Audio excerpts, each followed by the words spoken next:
back to Home and Give Virtual and our closing session. Discover the techniques that will be essential to thrive and survive in challenging times. Join Rosie as she shares her essential tips to help you shape a successful autumn and winter 2020 PR strategy for your creative retail business. Welcome Rosie Davis-Smith, founder of PR Dispatch. Hi everyone, thank you for joining me. Today I am going to cover 5 tips that can help your creative retail brand get noticed by the media in 2020. If you've got any questions as we go along, pop them in the Q&A box and we will type out the responses to you as we kind of go through. So just very quickly, my name's Rosie. Hello, some of you might have seen me speak at events before. I'm the founder of PR Dispatch. We have over 200 independent brands, all with great retail products, and we teach them how to pitch their products to the press for £59 a month. I also have a PR agency called LFA that I've been running for the last 7 years.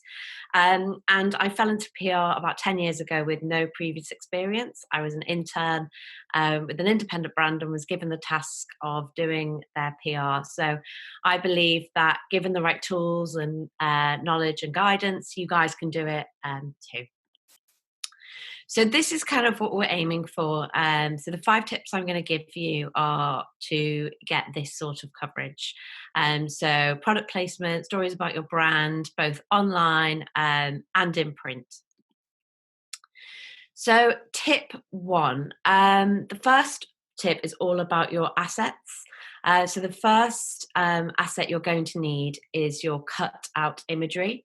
It needs to be 300 dpi, high resolution, on a completely white or clear background, either a JPEG or a PNG, no shadows.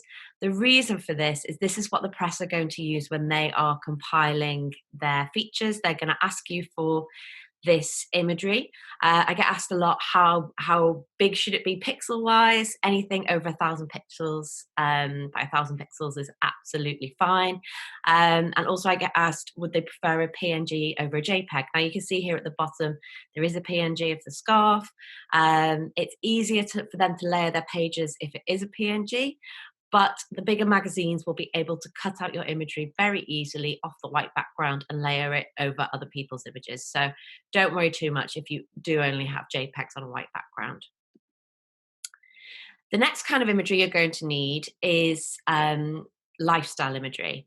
Now this is where it's styled, it looks really beautiful. You might use it on your website or on your social media. This isn't necessarily something that the press would ask you for a lot. Online magazines might use it, and actually during COVID, the press haven't been able to shoot. So it might be something that they're going to need from brands over kind of the next few months because they're going to start running out of their own imagery. But it's more to entice them, and it's more to entice your customer as well. So think of this as what's going to sell your product to the press and make them want to ask you for that cutout imagery. Number 3 is founder imagery and team imagery. So this is really good for like profile pieces about you as the designer. They want to see who is behind the brand, who is behind the small business. So just think about those shots that you're going to do. What are you going to be wearing? If you're in fashion or accessories, you should be always wearing the product. What's the setting that you're in? Does it reflect your brand or business? Make sure it's high res. If you can get professional shots, even better. But I would say out of all the imagery that I'm talking about for tip 1, your cutout imagery should definitely be professional. And if you don't have the budget for the rest, they can maybe be done in other ways, but definitely cutout imagery professional. And then finally, some behind the scenes imagery. This is really great, again, for online magazines. If you're a designer, maybe some images of you designing, behind the scenes, the process, sketches, you at your desk, the team working, the office dog. All of those images really can help to secure a feature about you as a designer maker or you as the person behind the brand. So as many different images you can think of. And think about different magazines that you might want to target. So if you're targeting an online, I don't know, design-led blog, they're going to want this sort of imagery, which is kind of the design process. If it's more something like the Times, they're going to want the more kind of business-led images, or like you behind a computer. So think about the different types of imagery you're going to need for different types of magazines and articles. So tip 2, understand their features, lead times and roles. So for product placement, you need to understand what they're looking for. And this is going to be based on the time of year. They always have themes to work to. It is impossible, and this is coming from a PR agency as well, it is impossible to know what those themes are. Everyone always says, oh, how do I know what themes they're working on? It's impossible, but you can kind of guess based on the time of year. So, for example, this image here, it's very summer-led, very bright, and this kind of will carry on throughout spring and summer, and then obviously it will turn more autumnal, and then it will become winter-led. And one thing to remember is the way they compile these features is they search their inbox for the product they basically want to feature. So if I was the editor of this page and I was going to do a yellow LED feature, I would be searching my inbox for the keyword yellow. So make sure when you're pitching your emails into the press that you're using keywords and describing the product really well. So, for example, earrings, armchair, yellow, statement, like all those sorts of words that they might be looking for. The amount of times that we have brands that email the press, they don't hear back. It's very, very normal. They don't hear back straight away. 3, 6 months, 9 months, 12 months later, they will get a response off that pitch email that they sent potentially sometimes over a year ago, because they weren't right at that exact moment, but they are right further down the line. So it's all about being in their inbox. Be aware of how far ahead they're working. So I'm going to start with long lead. So long lead are your printed monthly magazines. They're working 4 to 6 months ahead normally. So actually it's July now. The monthly magazines are now working on Christmas gift guides and Christmas issues. Short lead, which are your printed weekly magazines, are working 1 to 3 months ahead. And online and printed daily newspapers are working 1 to 3 weeks ahead. So just be aware of those lead times and think about the product that you're pitching. So if you are pitching something to a monthly magazine now, you want to pitch something for winter. You want to pitch something that you're going to have at Christmas. You want to pitch something that is a gift, because that's what's relevant to them at the moment. If it's a short lead and they're working 1 to 3 months ahead, you're thinking about maybe the change of season, September, going back to school, if that's relevant to your brand. And if it's online, you'd be pitching something that is high summer. Their job. So understanding what they do can really help you to get coverage. The most important thing to remember is without your suggestions, they cannot do their job. So I've used an industry news page here. Most magazines have them, and actually most online magazines have them as well. And they need to hear your relevant news. Have you done a collaboration? Have you launched a new product? In these pages, it is newness, so it does have to be something that you're launching or something exciting that's going on, or you're a pop-up shop. But if you did not tell them this, they would not know and they would not be able to fill their pages. So by understanding that they need your suggestions, hopefully that'll make you feel a little bit more at ease about contacting them. This isn't a tip, this isn't one of my tips, it's just something that I always feel that I should say. Just at this point, just never pay for coverage. It's not coverage, it's advertising. And I know, especially with a lot of small businesses that I've spoken to at trade shows, they have been approached by the press, and they've been kind of approached to pay for advertorial or a feature at the back. There's a few reasons I say don't, apart from the fact it is expensive. It can devalue your brand. It can ruin potential future coverage. And especially at trade shows, the industry and most consumers see right through it. So I do see a lot on trade show stands, people promoting advertorial that they've paid for, and buyers especially see right through that. So always go for the free coverage. Yes, it does take longer, but it's so much more credible.